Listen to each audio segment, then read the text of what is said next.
Hello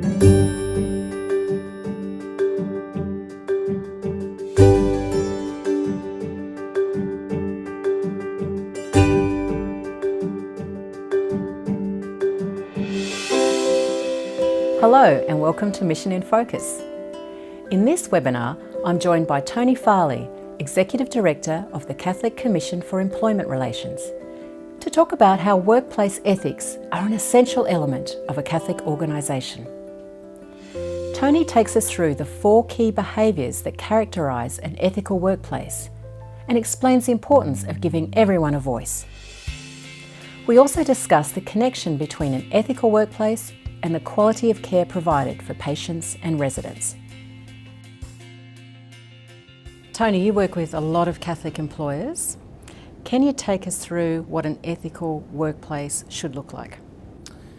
I'd start by saying this, that an ethical workplace has behaviours, it demonstrates behaviours from everyone in the organisation that make it obvious that it's working in an ethical way. And before I even go into the 4 areas that we've identified that indicate that it's an ethical workplace, I'd say this, that we're human, nobody's perfect, we're always going to miss the mark. And I'd always encourage people to understand that being forgiving of people is probably the first step to being really ethical, because none of us is perfect. The first area that I would focus on is purpose. What's the purpose of the organisation?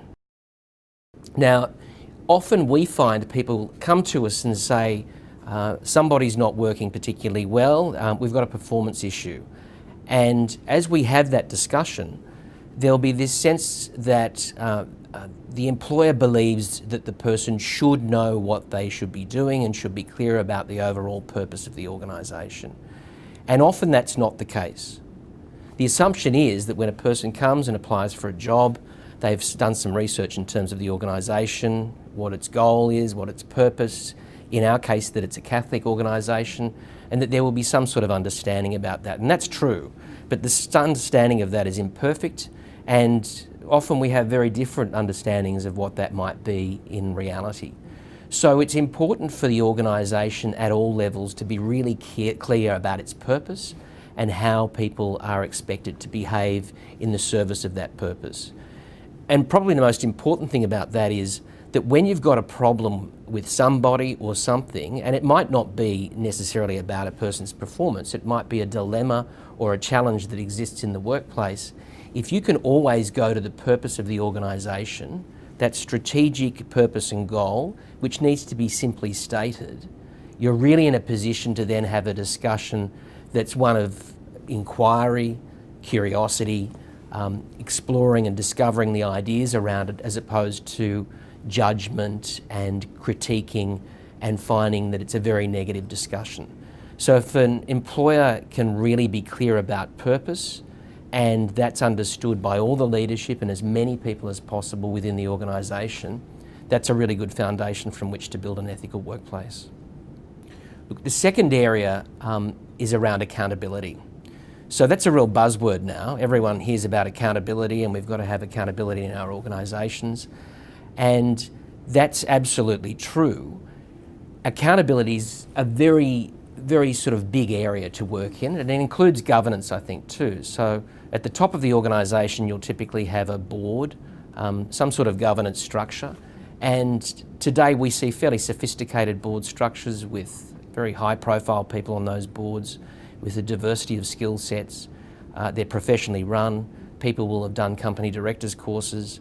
So that's a sort of expectation that we have. And as that moves down, however, you can have a great board, great structures, you can have methodologies and processes that really do tick all the boxes in terms of good corporate governance. And yet how does that feed down into the organisation and create accountability at, say, a unit level or a faculty level of an organisation, or a particular part of a residential care unit, for example? And in that situation, you've got to have a situation where people do understand exactly what it is that they're supposed to be doing, and that there's some sort of way in which they'll get feedback about that on a regular basis. If you look at the traditional way we've had accountability, there's performance reviews, and it might be every 12 months or it might be every 6 months. But today, more than ever, that's just way too late. Continuous feedback from people day in and day out, I mean, almost into the hour. If you create an environment where there's that level of accountability, you're not even bothering with a performance review at the end of the year, because you're continually working with people on where they're at, what they're doing, what the expectations might be, and in particular the professional standards that you're expecting of people. Again, it goes back to the issue of purpose. If you look at accountability, people tend to think in terms of, well, am I doing the right thing overall, and that's my perception. The important thing for employers is to not take for granted that the person truly understands what it is that they're to be doing. And the indicator of where you might have a problem with that is that people will often say, in a situation where there's a mismatch between what, say, for example, the management might want from people and what's happening on the ground, you'll start to hear things like, I misunderstood, I'm not quite clear about that, you didn't say this, I didn't say that. So it's a sort of miscommunication that seems to be embedded within the organisation. So to build that accountability culture means that you have to be very clear about your purpose, and you have to be very clear about what you want people to do day in and day out. Now that might sound simple, but it's actually really hard. And it means that you've got to have people who are capable of having really emotionally intelligent discussions and start again to be more in the mould of inquiry and curiosity as opposed to judgment. Because when you start judging people and you start talking to people in a sort of command and control way, they quite literally, and there's a lot of neuroscience about this now, they quite literally shut down on you. They're not hearing a whole lot of things that you've got to say. And that gets into the spiral of frustration, they're not listening, I don't know what to do. So you have to start to create a different environment, and that takes some work. And I'd advise people who are having real problems with that to step back from it, start to think in terms of how am I approaching what I'm doing, and looking at it from a very different perspective, and probably changing your own behaviour. Because all of this is about not just managing other people, it's about managing yourself. The third area that I think is really important is around collaboration. It's a bit like accountability, it's a real buzzword. Collaboration, we should all be collaborating, it's a great thing to do. Teamwork, that's what we're all about. And yet, in terms of a lived reality, I think that there are huge issues with the way in which we operate.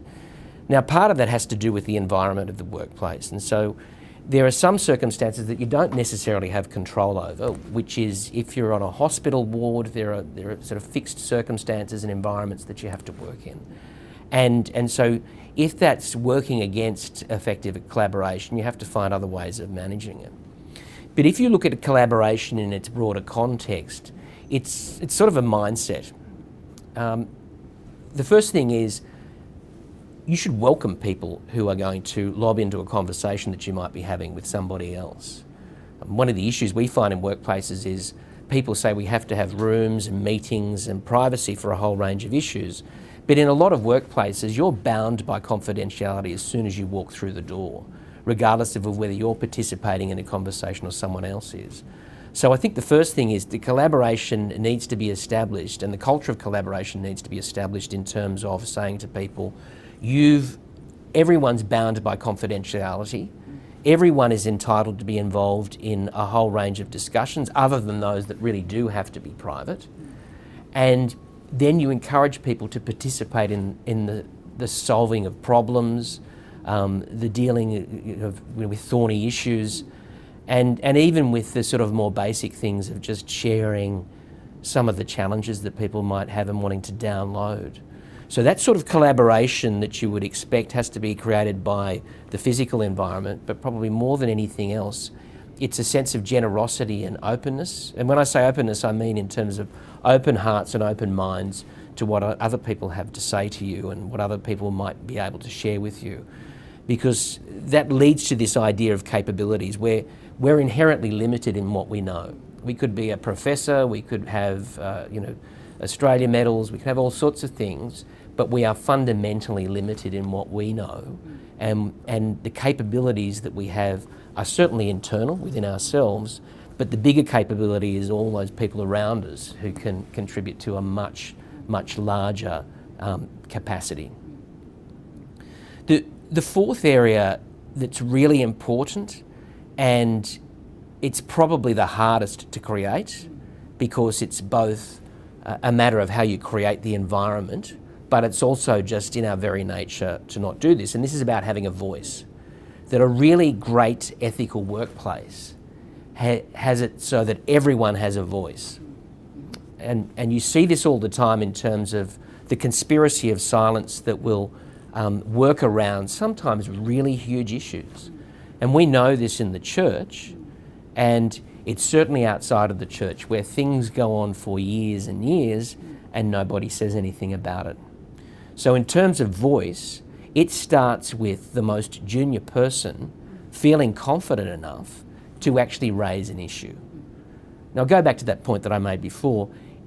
That person is going to, I mean, some of them might be very confident and quite willing to do it, but most of us, particularly when we're younger, but maybe as we get older as well, are inclined to hold our tongue, to think that it'll only make matters worse. And so you have to confront that natural instinct to actually hold back and say to people, we really need you and everyone else to be very clear about what it is you think and how you think things can be improved in the workplace. And that's really tough.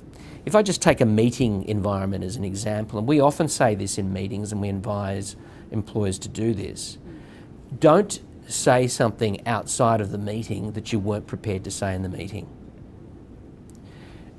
And that goes to the issue of workplaces being inherently political. I know we don't usually think of it in those terms, but it's very political. There's often a top dog, there's the person who is an influencer, there's the person who's working behind the scenes, the backroom type person. There are all sorts of people. We come to a workplace with all of these instincts and inclinations, and that's okay. We're all human beings. The important thing is to recognise that and to continually encourage open, healthy, respectful dialogue. And the real test of that is if you've got particularly more junior people who feel as though they can say something, you're probably on the right track. Tony, you've referred to the purpose of the organisation. Could we also say the mission of the organisation? It's the same thing. It's the same thing. It's really important to be clear about that. Mission is a word, it's a church word, and it has all sorts of meaning. Purpose is another way of describing it, even more practical, what we're supposed to be doing. So regardless of how you describe it, so long as you know what it is, and so long as you're always checking to see that it's clear for everyone what that mission, purpose, what we're supposed to be doing is, you're going to be on the right track. Tony, in a lot of our workplaces, people are working with patients or residents or clients. Can you see an interface with what the workplace looks like and the staff management and how that might flow on to how people are treated as patients and residents and clients? So if you've got a workplace where people are not happy, where there's backbiting, where there's dysfunction, where there are factions and that sort of thing, it's going to come out in patient care. I mean, the first thing is we pick these things up intuitively, and then it's probably going to come out in terms of the actual service that's provided, because a united, happy team that really has a sense of shared purpose and vision is out there to help each other, is prepared to tolerate our idiosyncrasies and the irritating parts of all our personalities, moves on and gets over things. That's the sort of place that's also going to be focused on purpose, which I mentioned in the beginning.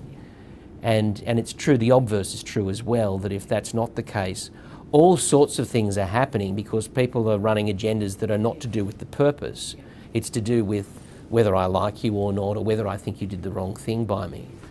So it gets back to that issue of voice and some sense of, if you take the beginning and end of what I've been talking about really is, if you're clear about your purpose and you've got a voice that can speak to that purpose and everything that's happening in that day, the score will probably, for the most part, take care of itself.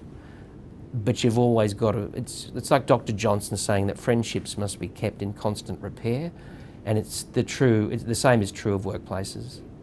Tony, in our hospitals, residential aged care, community services organisations, we have people coming in from all walks of life to work for us. Have you got any guidance about educating staff about the Catholic ethical framework? Look, the first thing is I think we've got to meet people where they're at. So avoid jargon and the sort of language that leaves people wondering what you're really talking about. So it has to be direct and clear, and it has to be in a language that people understand. So we talk about this, I'm probably going to use a bit of jargon by explaining it, Catholic social teaching. And yet that's very grounded in real world lived experience. And so the sorts of things we encourage people to talk to their staff about, whether they're Catholic or not. And so the church employs more than 210,000 people around the country, and a significant number of those people are not Catholic. And yet they do a wonderful job, and they do it imbued with notions of Catholic social teaching and the gospel message. So what is that? And so you can connect with people on the notions of, say, for example, human dignity, the dignity of the human person, which is really important in terms of where we're at, and particularly in health and aged care.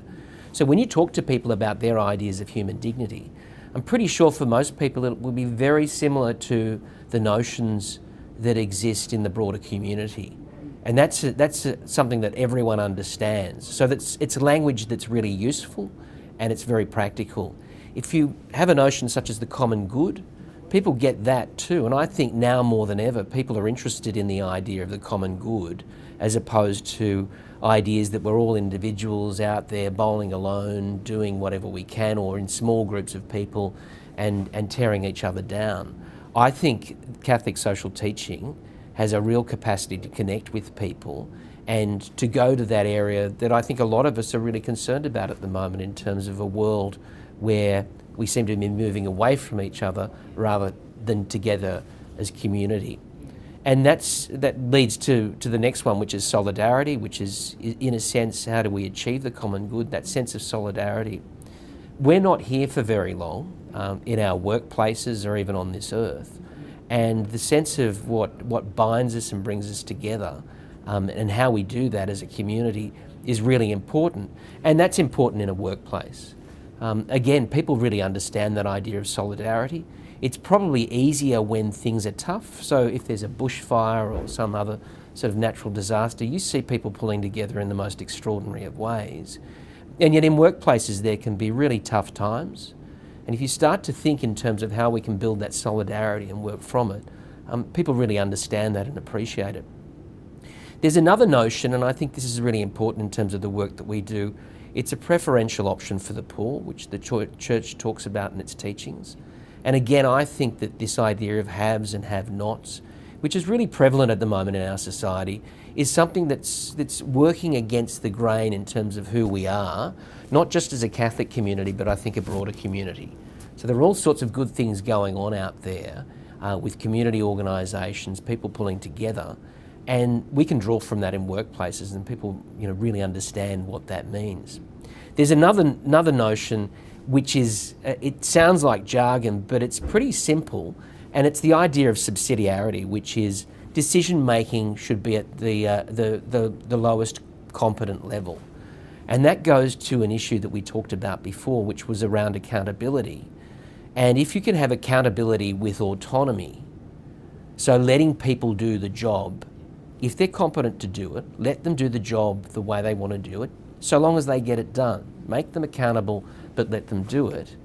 That can really help people not only do a great job, but see themselves within a broader context and have a sense of agency, which is really important to all of us. Tony, as you look to the future, what do you see as some of the ethical issues that our leaders might encounter, and how could they meet those challenges? If you look at what's going on all over the place, regardless whether it's in government or within professions, there's an expectation that people are much more open about what's going on. That open disclosure idea, which is really important in terms of healthcare, in aged care. I think there's going to be a greater expectation of scrutiny and transparency about operations, and that's a real challenge, I think, for organisations. I think there's also an element of this in terms of leaders. The idea of the heroic leader, the leader who is into command and control, the idea that it's sort of okay for people to throw tantrums under pressure, to bully people, in particular behaviours simply because they're under pressure really isn't acceptable anymore. And I think for leaders, there's maybe a temptation to pull right back and go into the opposite extreme, and that's not good either.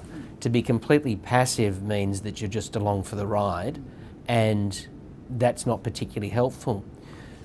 So what I'd say is that you need to find people that you can work with who have the capacity to help you find that balance. And you're never going to get there. Go back to this, you need to be forgiving of yourself. You're never going to get there. We're always missing the mark in these sorts of things. But it's important for us to be conscious of the need to be constantly changing and to be constantly receptive to new ideas. That doesn't mean taking on every idea that's put in front of you. To be critical about it, to be curious about it, and to analyse, to share, and then in the end, make decisions. Make good decisions, but make decisions. Leading's about doing, and that means that you have to make decisions and push forward. Tony referred to Catholic social teaching. If you'd like to learn more about this, please watch our Mission in Focus webinar, 4 Principles of Catholic Social Teaching with Xavier Simons. I'm Margaret Deeren. Thanks for being part of the conversation.